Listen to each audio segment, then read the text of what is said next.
Tribe, primitive builder. Is it worth a buy? Let's read the words of the words. Chill out as you explore the beautiful, realistic island of Exiles. Gather resources, craft tools, construct buildings and settlements. Manage tribe and automate your gameplay. Discover 4 lands, a storyline, and save the inhabitants of the island. First up, guys, this it's a full release. It looks really nice. The graphics are really cool. And this it does feel like some kind of tropical island that you've been washed up on. And it runs really well considering it looks quite nice. Also tested this on a 1070 and it just works. It's not 16 times the detail, but it does actually run fine. It's very playable. Now, I've played 1,000 survival games. If I've played one, you know the dance. Food, water, sleep, build, survive. And this is slightly different from that. Although you do have to survive, you have to build, you have to eat, and you have to drink. But this is more on the side of casual chillax. Just chill. You're not going to be eaten. You're not going to catch a disease. You're not going to be invaded by primitive people that are going to stick you in a pot and eat you. That ain't going to happen. What you do in this is run around the island like a complete bell end doing what the chief says. Let me explain. You start off, you build your first little shelter place, you discover a tribe, and you have to help the tribe survive. You do that by seeing Big Chief Sticky Bottom.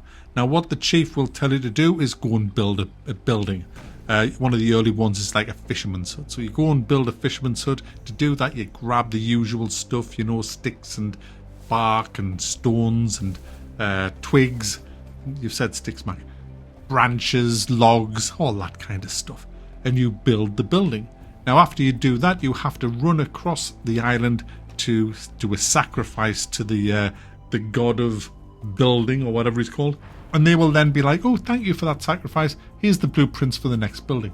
So you run back to the chief, and he'll say, "Huta bata, huta boobies, huta buta, build a kuka," or something like that, and you have to build a cook house. So you go and you've got the blueprints for that. So you look at what mats you need, you get the dance, and then you build a cook house. Now, what I forgot to tell you was when you build the fisherman's house, a fisherman from the tribe will inhabit that building and start fishing. Once you give him spears and food, he needs food to live on and spears to fish with.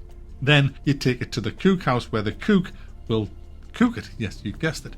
Now it goes on, and then you have to run back to this to do another sacrifice, then run back to the chief, and then the chief will say, "Now go and build this, a storehouse, now go and build that, now go and build a bridge across the lava." And after you build everything, you have to run over to the altar and do a sacrifice. You get the next blueprint, and eventually you will get an automated little tribe village going on that you've built, and you'll have carriers carrying the right stuff to the right people.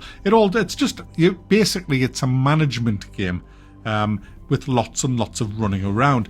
Now, if that's the bag you're into, then you'll love this. This will just chill you out for hours and hours and hours, and it's nice and relaxing.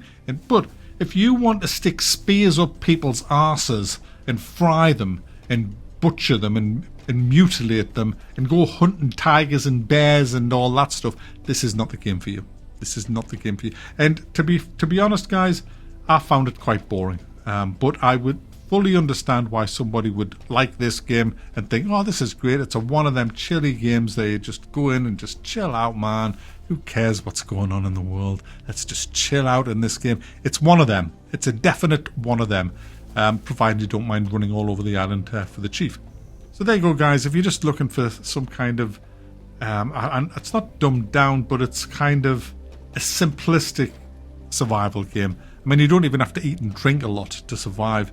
It's all kind of tame. The fall damage is tame. Everything's tame in this. It's set for people who just want to relax. But, you know, that's what it's made out for. I mean, the opening line from the developers, "Chill out as you explore the beautiful." It's kind of a walking simulator with building and management.